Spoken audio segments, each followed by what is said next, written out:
Questão 6. Leia o excerto a seguir. Brock pegou o bracelete de ouro e o colocou diante de Odin, em seu grande trono. Este bracelete se chama Draupnir, explicou o anão, porque a cada 9 noites, 8 braceletes da mesma beleza cairão dele como gotas. Podem ser usados para recompensar alguém ou guardados para aumentar sua riqueza. Isso aí é um textozinho falando da mitologia nórdica. Conforme prometido, 9 noites após receber o Draupnir, Odin passou a possuir 9 braceletes, 8 cópias e o original. E, após 18 noites, ou seja, 9 noites depois, 17 braceletes, 16 cópias e o original. Considere que no primeiro ano após ganhar o bracelete, Odin não tenha dado nenhum dos braceletes a ninguém, mantendo todos as cópias e o original no seu salão de tesouros. 360 noites após ganhar o Draupnir, quantos braceletes Odin possuía contabilizando as cópias e o original? Bom, essa aqui é uma questão que vocês podem observar como é cobrada em algumas questões simples, matemática básica simples, certo? E aqui, além de ser utilizada na matemática básica, tem um pouquinho também de sequência, mas é mais uma questão de operações básicas mesmo, certo? A gente tem o seguinte, que se tinha um bracelete, certo? Mais 9 noites, ele aumenta 8 braceletes, ou seja, foi para 9 braceletes. Aqui tinha um, aqui foi para 9. Passado mais 9 noites, aumentou 8 braceletes. De novo, foi para 17. E assim vai. Mais 9 noites, aumenta 8, vai para 25.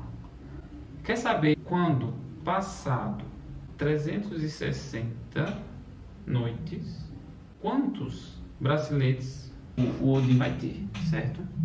Então, para chegar a esse resultado, a gente faz o seguinte. Se são 360 noites que ele quer saber, a gente vai dividir esses 360 por 9, porque é de 9 em 9 noites. Vamos ver quantos braceletes vai ter, ou seja, quantas vezes ele vai ter recebido, quantas noites ele recebeu, certo? Então, vamos fazer essa divisão aqui. 3 não dá para dividir para 9. Então, a gente pega o 36. 36 dividido para 9 é 4. E 4 vezes 9 é 36, então resta 0. Esse 0 aqui que sobrou, ele vem fazer parte aqui, certo? Então, foram 40 noites que o Odin recebeu, recebeu uma quantidade de braceletes. Então, em 40 noites, se cada noite foram 8 braceletes, a gente multiplica o 40 por 8, certo? Porque foram 40 noites que ele recebeu braceletes e em 40 noites ele recebeu 8 braceletes. Então, por isso que a gente faz essa multiplicação. 8 vezes 0 é 0 e 8 vezes 4 é 32. Então, a quantidade de braceletes que ele recebeu, a partir da segunda noite, que é essa aqui, a partir dessa aqui, essa aqui seria a segunda noite, ele teria, com 360 dias depois, ele teria 320 braceletes, mas aí não está contando a primeira noite que ele recebeu, ou seja, é 320 mais 1. Então, a quantidade de braceletes, juntando o que ele recebeu com a original, é 321 braceletes, certo? Então, essa aqui é a alternativa D. Questão bem simplesinha assim, só para vocês verem como é que cai questões de matemática básica, certo? Bom, nessa questão 7, a gente já entra num assunto de contagem, de análise combinatória. E aí tem que ter bastante cuidado em algumas questões com esse assunto, certo? É só uma questão mais de interpretar com bastante cuidado, certo? Tem umas questões de contagem que são bem tranquilinhas, feito essa aqui, tem outras que não são tanto, certo? Como a próxima, depois dessa. Então vamos lá, a questão diz que hoje em nosso país existem 2 modelos de placas de veículos em circulação. A grande maioria dos carros, caminhões, motos ainda circulam com a placa formada por 3 letras seguidas de 4 algarismos, que é essa placa que está aqui na figura 1, certo? Que é essa placa que está na figura 1. E os veículos novos ou revendidos têm que utilizar a placa Mercosul, que é que é essa placa dessa forma aqui, que tem 3 letras, um algarismo, uma letra e 2 algarismos. Se considerarmos todas as letras do nosso alfabeto e os algarismos de 0 a 9, o número total de placas do modelo da Mercosul é quanto por cento maior do que o número de placas do modelo antigo? Esse aqui é um problema clássico, né? A gente tem que contar, de saber quantas placas a gente tem nesse modelozinho aqui, quantas placas a gente tem nesse modelo novo aqui, certo? Eu vou dividir aqui em modelo antigo, certo? Modelo antigo e modelo Mercosul. No modelo antigo, a gente tem o seguinte: essas 3 primeiras letras aqui, né? A gente tem que cada uma tem exatamente 26 elementos possíveis, né? A gente pode ter 26 letras do alfabeto aqui, 26 letras do alfabeto aqui e 26 letras do alfabeto aqui, certo? Ou seja, nada mais é do que 26 elevado a 3, porque é 26 vezes 26 vezes 26. Já que nos números a gente tem 4 números e em cada número a gente tem 10 algarismos, de 0 a 9. Né? A gente pode ter qualquer um dos 10 algarismos. Ou seja, é 10 elevado a 4, porque é 10 aqui, vezes 10 aqui, vezes 10 nesse espaço, vezes 10 nesse espaço. A gente tem 26 elevado a 3, vezes 10 elevado a 4. No modelo da placa Mercosul, a gente tem 3 possibilidades aqui de letras, mais uma aqui.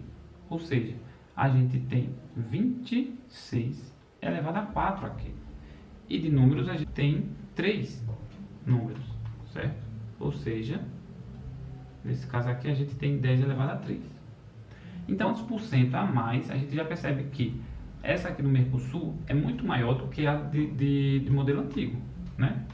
Agora, quantos por cento a mais a gente tem do modelo do Mercosul para o modelo antigo? A gente pode fazer uma regrinha de 3, certo? Pensando no seguinte: já que quer em porcentagem, já que está aqui, ó, quantos por cento maior, a gente pode fazer uma regra de 3, considerando o seguinte: se o modelo antigo, que é 26 elevado a 3 vezes 10 elevado a 4 vale 100, então o modelo novo, que é 26 elevado a 4 vezes 10 elevado a 3, vai valer quantos por cento, certo? Isso aqui dá uma multiplicação cruzada, onde, continuando aqui, ó, eu vou ter que x vezes 26, vou fazer bem detalhadamente aqui, bem com calma, 26 elevado a 3 vezes 10 elevado a 4, que é igual a 26 vezes 10. Lembrando que o 100, ele pode ser escrito como 10 elevado a 2, ou seja, 26 elevado a 4 vezes 10 elevado a 3 vezes o 100, que é 10 ao quadrado. Como aqui está com uma multiplicação de potências de mesma base, a gente pode escrever usando aquela propriedade, né? Repete a base e soma os expoentes. É uma multiplicação de potências. Então, isso aqui vai ficar 10, somando os expoentes, a gente tem 5, certo? E essa parte, já que está multiplicando, ela passa para cá dividindo para deixar o x sozinho desse lado da igualdade. Então, a gente tem que x é igual a 26, né? Repete essa parte mudando esse produto, 26 elevado a 4 vezes 10 elevado a 5, dividido por, passando essa parte para cá, dividindo, a gente tem 26 elevado a 3 vezes 10 elevado a 4. Aqui a gente pode dividir essa base, essas duas potências de mesma base e essas duas potências de mesma base. Quando a gente tem uma divisão de potências de mesma base, a gente repete a base e subtrai os expoentes. Ou seja, repetindo a base é 26 elevado a 4 menos 3, que é 1, certo? É 1. Já que é 1, o expoente é 1, a gente nem precisa colocar. Vezes a mesma coisa aqui. 10 elevado a quinta sobre 10 elevado a 4, repete a base e subtrai os expoentes, né? Ou seja, 5 menos 4, que também é 1, não precisa colocar. Então, fica 26 vezes 10, que é 260.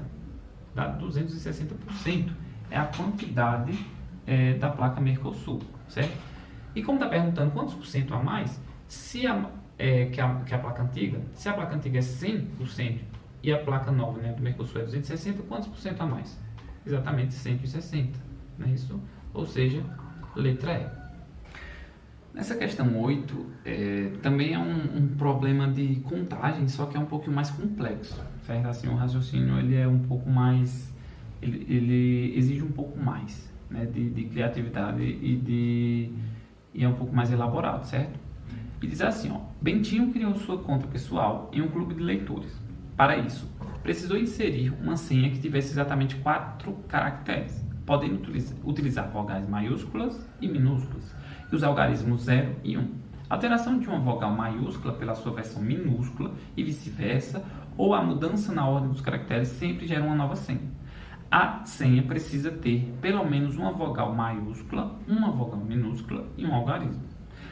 Quantas senhas distintas são possíveis formar com essas condições? Então, vamos pensar o seguinte. Se a gente considerar 2 casos. Uma em que as senhas elas se repetem. Por quê? Em cada caso, a gente tem 4 dígitos, né? No primeiro dígito, vamos considerar que seja uma letra maiúscula, não uma vogal maiúscula. No segundo, seja uma vogal minúscula. No terceiro, seja um algarismo, né, 0 ou 1. E no quarto, seja, pode ser uma das 3 possibilidades, certo? Pode ser uma maiúscula, uma minúscula e um algarismo. Como a gente quer separar em casos onde essa aqui pode repetir uma das 3 anteriores, né? Então aqui a gente chama de total. Pode ser maiúscula, minúscula ou algarismo. Só que nesse caso aqui, a gente vai ter o seguinte, ó. Vamos colocar agora pela quantidade de possibilidades, certo? Para maiúsculas, a gente tem 4 vogais. Para minúsculas, 4 vogais também. Para o algarismo, a gente tem 2. E como a gente quer que seja com repetição, nesse último dígito só pode ser ou uma maiúscula que já foi, ou uma minúscula que já foi, ou um algarismo que já foi. Ou seja, a gente tem 3 possibilidades. Se a gente multiplicar isso aqui, aqui é 5 e aqui é 5, certo? São 5 vogais possíveis, né? Então, 5 vezes 2 é 10. E 10 vezes 5 é 50. E 50 vezes 3 dá 150, certo?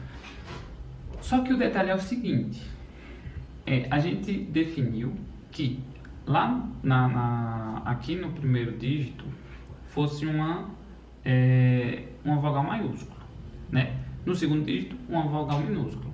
Digamos que fosse A, aqui o A minúsculo, certo? Aqui tem que ser um algarismo, ou seja, 0. E aqui tem que ser obrigatoriamente uma dessas 3. Vamos dizer que seja o A maiúsculo. Lembrando que o A maiúsculo e o A minúsculo são diferentes, certo? Pelo enunciado. Então, nessa possibilidade aqui, o detalhe é que se a gente tem A, 0 e A, essas 4 elas podem permutar entre si. O Azinho pode vir aqui, o 0 aqui, o A aqui, o A maiúsculo aqui, o outro A aqui e outro maiúsculo aqui. Ao mesmo tempo, pode ter várias outras formações, né? Ou seja, todas os 4 dígitos eles podem permutar. Então aqui a gente tem uma permuta. E como é que a gente calcula uma permuta? A quantidade de elementos que vão permutar fatorial, ou seja, 4 fatorial, certo? Só que a gente está considerando aqui, ó, uma combinação com repetição, não é isso? Ou seja, sempre vai ter o dígito aqui no final vai repetir, vai ser o mesmo que o dígito de um desses 3, ou esse, ou esse, ou esse, certo? Então, é uma permuta com repetição. E como é que a gente tira essas repetições? A gente divide aqui pela quantidade de repetições que a gente tem nessa permuta, ou seja, 2. Só que não simplesmente 2 fatorial, certo? Então, isso aqui vai ser igual a 4 fatorial é igual a 4 vezes 3 vezes 2 fatorial. Embaixo é 2 fatorial, a gente vai cortar 2 fatorial com 2 fatorial. Então, fica 4 vezes 3, que é 12, certo? Eu vou só resumir aqui, ó. A gente vai ter 150, 4 vezes 3, que é 12. E 150 vezes 12, se vocês fizerem a continha aí, o resultado vai ser 1.800, certo? Agora vamos considerar a combinação, o caso onde não tem, né, com repetição ali, agora sem repetição, certo? Ou seja, a gente tem os 4 dígitos, onde o primeiro aqui é uma vogal maiúscula, minúscula, aqui um algarismo, só que aqui no total a gente tem o seguinte, repetindo aqui, ó, vamos colocar agora as possibilidades. Aqui continua 5 vezes 5, o algarismo 2, o algarismo, e o total não vai ser mais com repetição. Ou seja, se antes a gente tinha 12, né, 5 vogais maiúsculas, 5 vogais minúsculas, e 2 algarismos, antes a gente só estava considerando um desses 3, né? Uma vogal maiúscula, uma vogal minúscula e um algarismo. Agora a gente está considerando os 12 menos um dos 3 que já saiu, ou seja, 12 menos 3, que dá 9, certo? Então essa multiplicação aqui vai dar 5 vezes 2 é 10, 10 vezes 5, 50, fica 50 vezes 9, que dá 450, certo? Só que 450 a gente também vai multiplicar pelo fatorial de 4, certo? Porque esses 4 aqui eles vão permutar, né? Esses 4 dígitos aqui, eles vão permutar entre si. Só que dessa vez não tem repetição, então é só por 4 fatorial. Então, 450 vezes 4 fatorial é igual a 450 vezes 4 vezes 3 vezes 2 vezes 1. 450 vezes 4 dá 1.800. 3 vezes 2 dá 6. 1.800 vezes 6. Vamos fazer aqui rapidinho. 1.800 dividido para... dividido não, né? Multiplicado para 6 é 0, 0. 6 vezes 8 dá 48. E 6 vezes 1 é 1.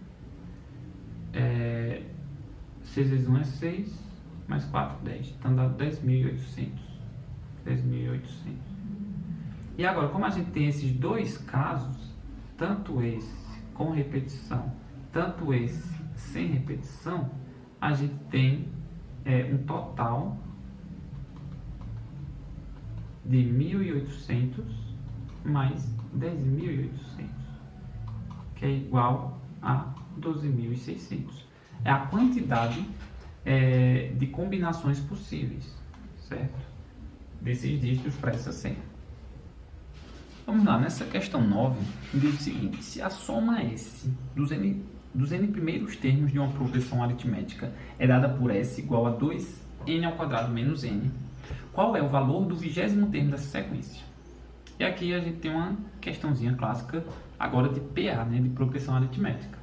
E quando se fala de progressão aritmética, tem que se ligar o seguinte, né? Quando se fala em PA, a gente tem a soma dos n primeiros termos, certo?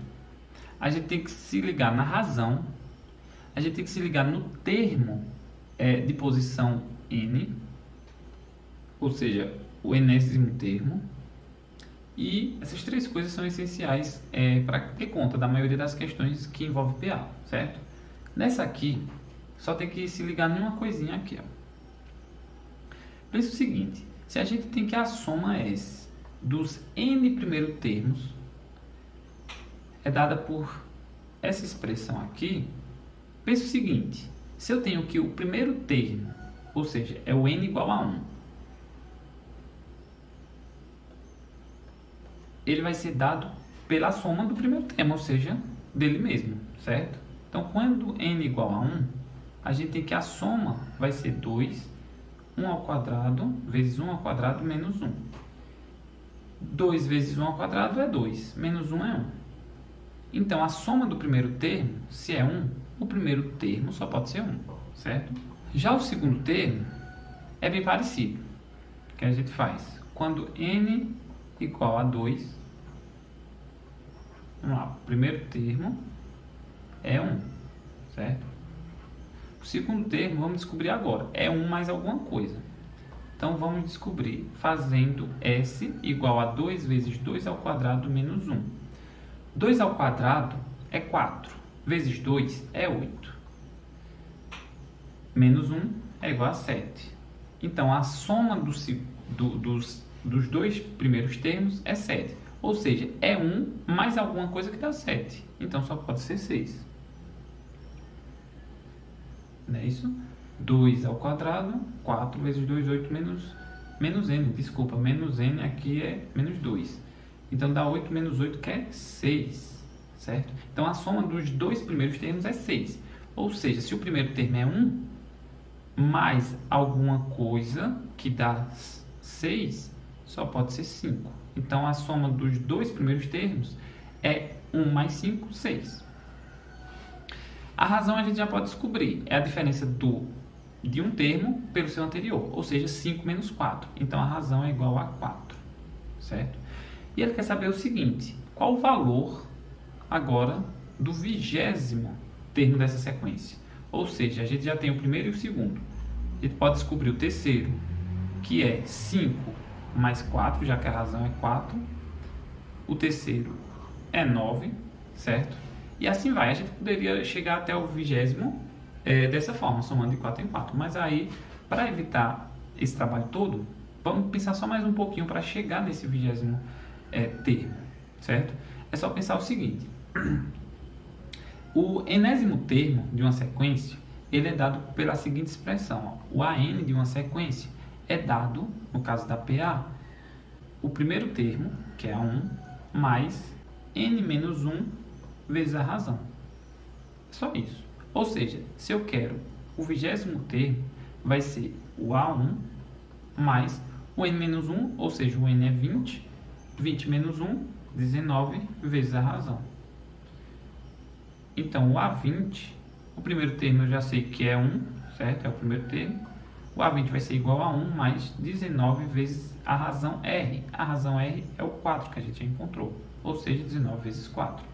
Então, o A20 é igual a 1 mais 76. Então, o A20 é igual a 77, letra D.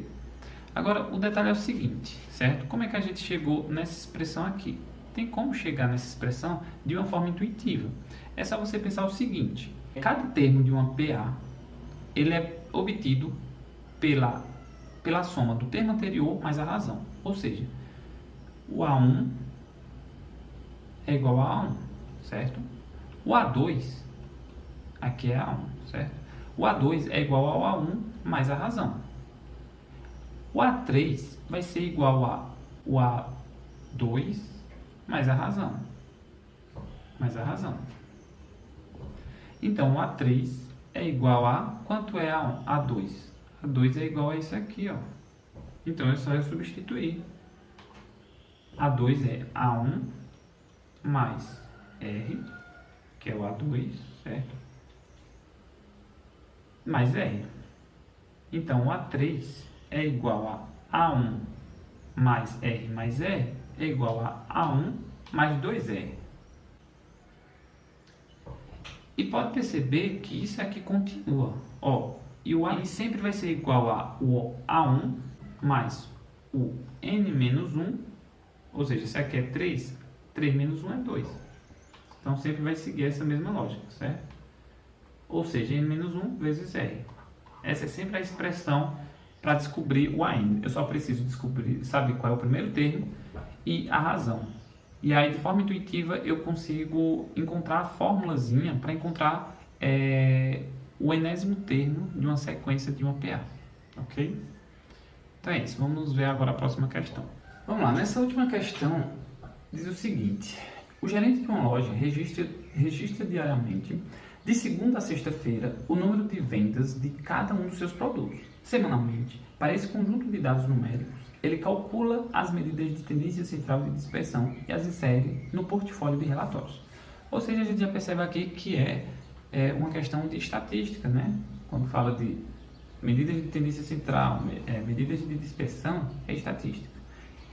Então, vamos continuar para ver o que é que vai pedir aqui. Analisando as vendas de um produto A, ele verificou nos relatórios que, em determinada semana, não havia registrado as medidas de dispersão como de costume.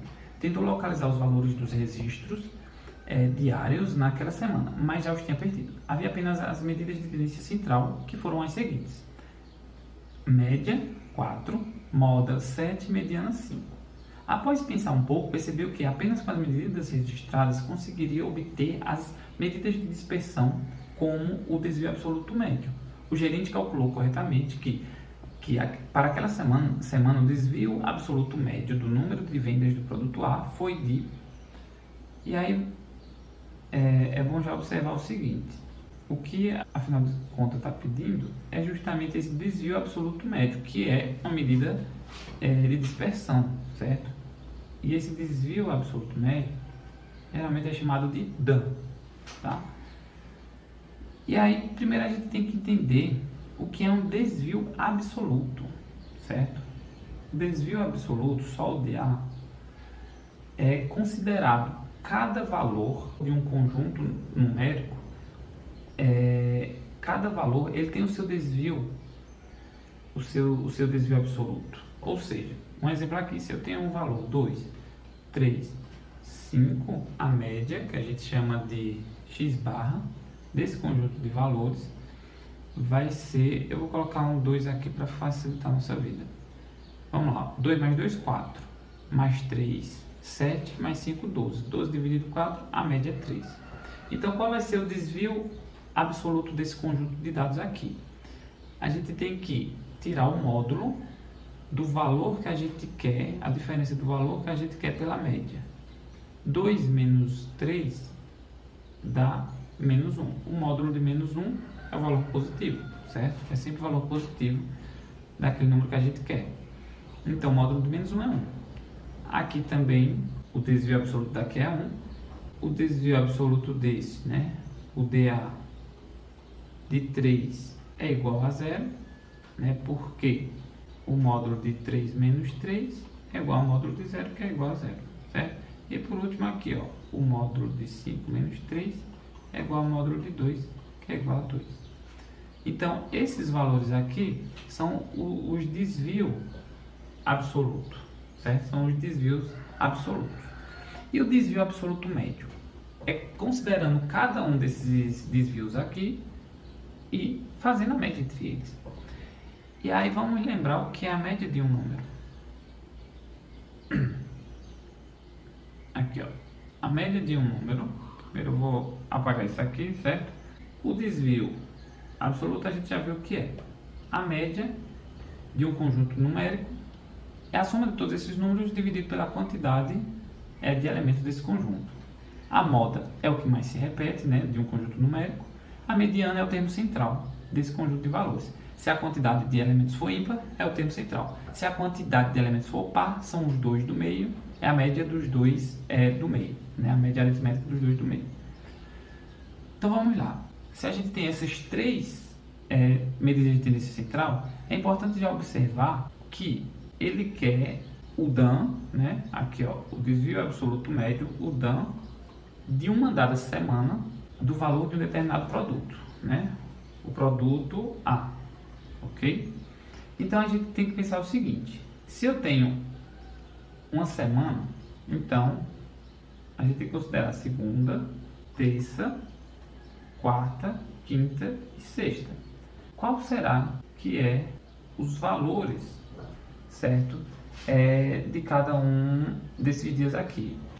Vamos começar com a mediana, que é o mais fácil, né? A mediana é o termo central. Então, se a mediana dessa semana aqui valia 5, ele só pode estar na quarta-feira, que é o termo central aqui, visto que os 5 dias da semana é um termo, é uma quantidade ímpar. Então, a mediana vai estar bem ali no meio, certo? Bem ali no centro. A moda é o que mais se repete. Então, ela tem que ter mais de uma repetição para poder ser moda, certo? e a moda é 7, então pelo menos 2 modas vai aparecer.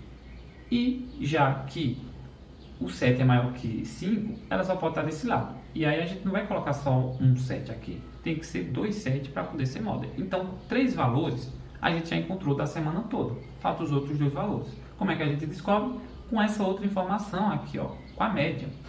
E como é que a gente faz isso? Ó? Vamos considerar valores arbitrários aqui, A e B. Como é que a gente calcula a média desse conjunto aqui? É somando todos eles, A mais B, mais 5, mais 7, mais 7, dividido pela quantidade de elementos que a gente está tirando a média, ou seja, 5. Isso aqui vai dar A mais B, 5 mais 7 é 12, mais 7, 19, dividido por 5. Beleza. Só que aqui diz que a média é 4, ou seja, esse valor aqui tem que ser 4. Então, pegando esse 5 aqui e multiplicando, passando para o outro lado e multiplicando por 4, a gente vai ter o seguinte, ó, que a média x barra é igual a A mais B mais 19 igual a 4 vezes 5. Então, a média x barra é igual a A mais B igual a o 4 vezes 5 dá 20, certo? Esse 19 passa por outro lado subtraindo, já que ele está positivo, né? Já que ele está somando, ele passa subtraindo. Então, esse x barra a gente já sabe que é 4, né? Foi por isso que a gente substituiu aqui. Então, a gente só considera essa parte aqui. Então, A mais B é igual a 1. Agora, pense o seguinte, A mais B igual a 1, só existem 2 possibilidades, ou para A ou para B, certo? Como os valores aqui tem que obrigatoriamente serem positivos, certo? Os valores aqui, obrigatoriamente, eles têm que ser positivos. Eles podem ser 0, mas eles nunca podem ser negativos. Então, para A e B, a soma deles ser 1, ou A é 0, ou B é 0. Mas como aqui a gente considerou que A é o menor termo, vamos colocar que A seja 0 e que B seja 1. Pronto, fechou. Já conseguimos chegar nos valores de cada dia da semana. Então, para finalizar, a gente precisa encontrar a média dos desvios absolutos. E como eu falei, é a diferença do valor, né? No caso aqui, ó, 0 menos a média. Quanto é a média? 4. Mais esse outro valor, que é 1, o módulo dele, menos a média, que é 4, mais esse outro valor, que é 5, menos a média, mais 5 menos 4, o módulo de 5 menos 4 é 1, mais 7 menos 4 é 3, o módulo de 3 é 3. Aqui também é 7, então só pode ser 3. Tudo isso aqui dividido pela quantidade que a gente está fazendo, que é 5 também. Então, ó, aqui dá menos 4, o módulo de menos 4 é 4. Aqui dá menos 3, o módulo de menos 3 é 3. Então, vamos somar tudo isso ali, ó. 4 mais 3 mais 1 mais 3 mais 3 dá 7. Dá 7. Tudo isso dividido para 5. 4 mais 3, 7. Mais 7, 14. Isso aqui é igual a 14 dividido para 5. Vamos fazer essa continha aqui e a gente chega finalmente no desvio absoluto médio. 14 dividido para 5. Vamos lá. Não dá para pegar o 1, então eu pego 14. Certo? 14 dividido para 5 só pode ser 2. 2 vezes 5 é 10. 10 para 4, certo? Eu não posso dividir 4 por 5. Então eu coloco um 0 aqui e aqui eu coloco uma vírgula. E agora dá para dividir 40 por 5. Que é quanto? É 8. Porque 8 vezes 5 é 40. Aqui vai restar 0. Então, o nosso desvio padrão, o nosso desvio absoluto médio, é justamente 2,8. Que bate perfeitamente na letra B dessa questão. Então é isso, pessoal. Eu agradeço aí para quem assistiu esse vídeo aí completo, certo? Viu todas as questões. Eu desejo muita sorte aí, uma boa prova para vocês e que vocês tenham um grande sucesso, tá certo? após essas provas, tenham um bom descanso e aproveitem as férias, tá certo? Obrigado, valeu e é isso. Até mais.